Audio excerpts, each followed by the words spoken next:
Now we need to talk a little bit more about sources of data. Data is sort of the engine on which statistical analysis runs, and it's important to know where is the data coming from. There's two sources. One source is what we call secondary data, and that is data that is collected by someone other than the researcher conducting the statistical analysis. For example, if you were the researcher and you got data off of some online source, or you used data that was collected by a researcher doing a journal article, or data that was maybe gathered by your professor or classmate, then that kind of data would be secondary because you yourself did not gather the data. The other source is primary data. And that is data that is collected by the researcher that is conducting the statistical analysis.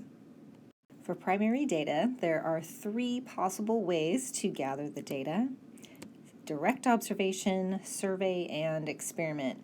In A, B, and C have the definitions that goes with those three. For direct observation, it is data that is gathered from subjects in a natural environment where they don't know that they're being watched. An example is a focus group. Another example would be, I love this one, is if you were, say, studying infants or babies, and you just kind of wanted to watch them interact or play or what their typical behaviors are. That would be an example where you are just watching the babies or the infants and they don't know that they're being watched. So that's direct observation, so that gets B. A survey is you get data by asking questions of subjects. And an experiment, data is obtained by exposing subjects to treatments and then recording data. So that's part A. Now we're going to focus on experimental design. So one of those ways of gathering data for primary data where you run an experiment. So proper design of an experiment is going to ensure that the data that's gathered is reliable and accurate. The purpose of an experiment is to explore the relationship between two variables. And those variables have names. The first one is the explanatory variable, and that is a variable that causes a change in another variable.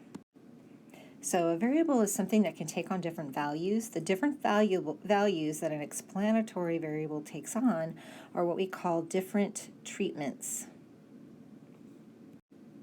The other kind of variable, the variable that is changed by the explanatory variable, is the response variable. So the response variable is the variable that is changed because of a particular value taken on by the explanatory variable. One more definition before we move on to an example, and that is an experimental unit. And an experimental unit is a single object or individual that the measurement of the variables is conducted on. So if we were putting some treatment on a group of patients and then not putting that treatment on another group of patients, one individual patient would be considered an experimental unit. Whatever we're going to measure as the response variable, we're going to make that measurement on the patient. So whatever the measurement is taken on, object or individual, that is the experimental unit. So let's look at an example. Suppose we want to test the effectiveness of vitamin B in lowering cholesterol levels. And we take a sample of 20 subjects. We use a survey to ask them how regularly they take vitamin B3 and about their cholesterol level. We want to imagine, do these results show that the subjects who take vitamin B3 have lower cholesterol on average than those who do not? So if that is the results, then does this prove that vitamin B3 is effective in lowering cholesterol levels? Why or why not? So think about that for a moment. Now, you might come up with the idea that there could be other factors that influence cholesterol level, and the survey is not asking about any of those. So the answer is no, this is not an effective way to determine if vitamin B3 lowers cholesterol levels, and that is because there are other factors that could be at play beyond vitamin B3. The other factors or variables are called lurking variables. So some specific examples of factors or lurking variables that influence cholesterol level that, in addition to vitamin B3, would be activity level, smoking behavior, overall nutrition, and we could probably list some others. So a survey is not an appropriate way to gather data for answering this question about the effectiveness of vitamin B3 in reducing cholesterol levels. So we want to design an experiment, and we want to design an experiment so that only the difference between the groups being compared is the planned treatment of vitamin B3. So that is why we run an experiment to gather data. If there is a very specific treatment, a very specific variable that we're wanting to measure its effect on another variable, we want to isolate the effect so that there are not lurking variables or other factors that could influence that response variable.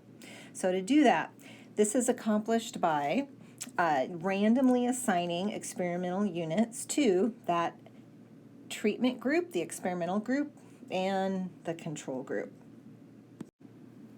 So we take a group of subjects, we separate them into the two groups, the ones that receive the treatment, that are having the experiment done on them, and into the group that is the control group, the ones that don't receive the treatment, the ones that aren't having the experiment really done on them. So the intention of setting up the experiment this way is that potential lurking variables are spread equally among the groups, and the only difference between the groups is the one intended, the treatment. Also, different outcomes measured in the response variable are the result of the different treatments, and the experiment can show a cause and effect connection between the explanatory and response variables. Now let's look at our example again and set it up as an experiment. We take our 20 subjects, and now we randomly assign those subjects to either the control group or the experimental/treatment group. We're going to want to now go through and identify the following items to design the experiment to test the effectiveness of vitamin B3 in lowering cholesterol levels. The explanatory variable, the variable that we expect to cause a change in another variable, the cholesterol levels, is the vitamin B3 usage. And this can be either they take the vitamin B3 or they don't take the vitamin B3. The response variable is cholesterol level. Right, that is the variable that we expect to see a change in based on vitamin B3 usage or not.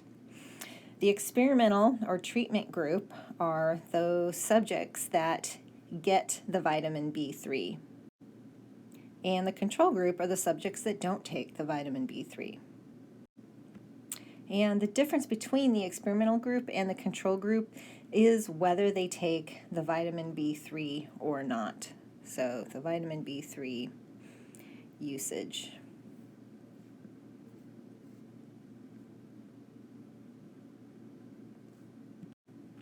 Now, one other thing I want to identify that's actually not on the notes is the experimental unit.